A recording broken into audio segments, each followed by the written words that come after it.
વરસાદનો બીજો રાઉન્ડ શરૂ। ગુજરાતમાં મેઘરાજાની બીજી ઇનિંગ શરૂ થઈ ગઈ છે। ચોમાસાના પહેલા રાઉન્ડે દક્ષિણ ગુજરાતને ગમરોળી તો નાખ્યું હતું।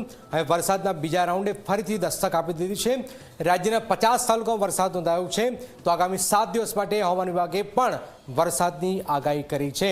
ત્યારે વરસાદ ક્યાં ક્યાં પડશે, શું સ્થિતિ છે વરસાદની, આવું જોઈએ, જાણીએ, સમજીએ।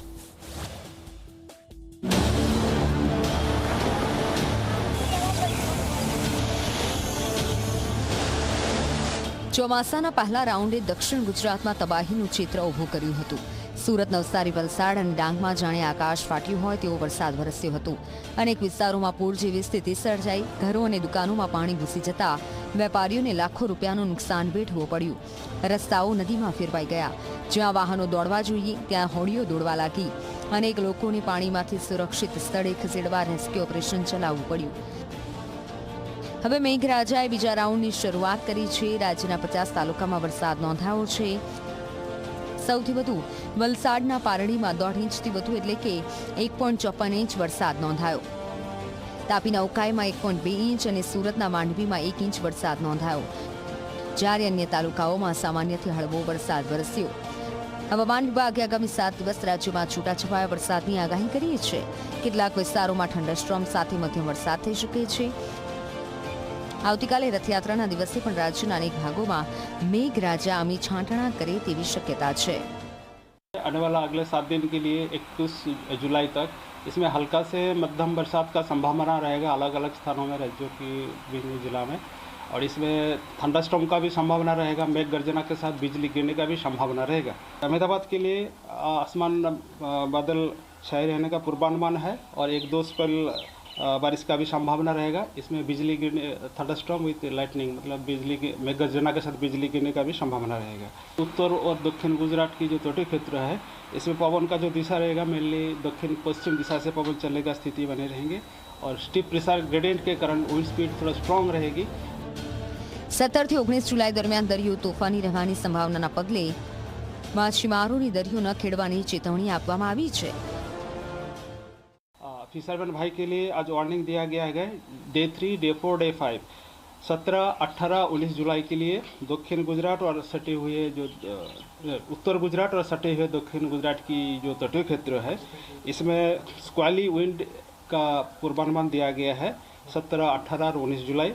इसमें जो स्पीड रहेगा 45 to 55 किलोमीटर प्रति घंटा, गस्टिंग टू 65 किलोमीटर प्रति घंटा होने का संभावना रहेगा। રાજ્યમાં વરસાદનો બીજો રાઉન્ડ શરૂ થયો હોવા છતાં વરસાદની કુલ સ્થિતિ હજુ ચિંતાજનક છે। હવામાન વિભાગના આંકડા પ્રમાણે અત્યાર સુધી રાજ્યમાં સામાન્ય કરતાં 28% ઓછો વરસાદ નોંધાયો। જ્યાં અત્યાર સુધી 226.1 મિલીમીટર વરસાદ થવો જોઈએ ત્યાં માત્ર 162.8 મિલીમીટર વરસાદ નોંધાયો છે।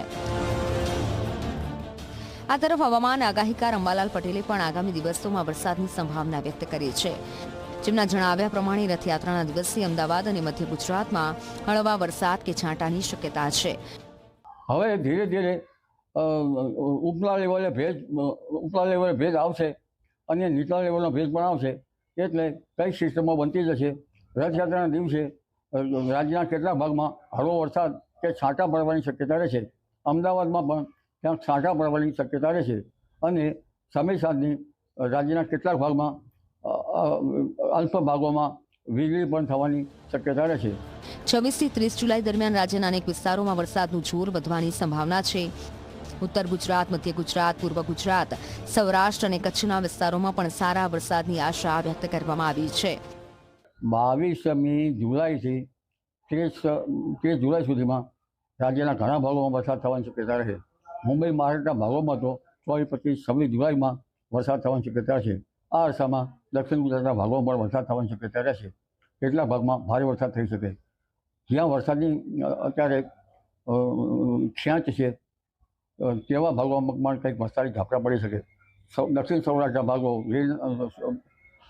સૌરાષ્ટ્રના ભાગો તેમજ હાલારના કેટલાક ભાગો અને ઘણા ભાગોમાં ગોહિલવાડના ભાગોમાં પણ વરસાદ થવાની શક્યતા રહેશે। ચોમાસાના પહેલા રાઉન્ડે દક્ષિણ ગુજરાતમાં તબાહી મચાવી હતી। હવે બીજા રાઉન્ડ પર સૌની નજર છે, કારણ કે એક તરફ વરસાદની જરૂરિયાત છે તો બીજી તરફ અતિવૃષ્ટિથી બચવું પણ એટલું જ જરૂરી છે। Bureau report, Zee media.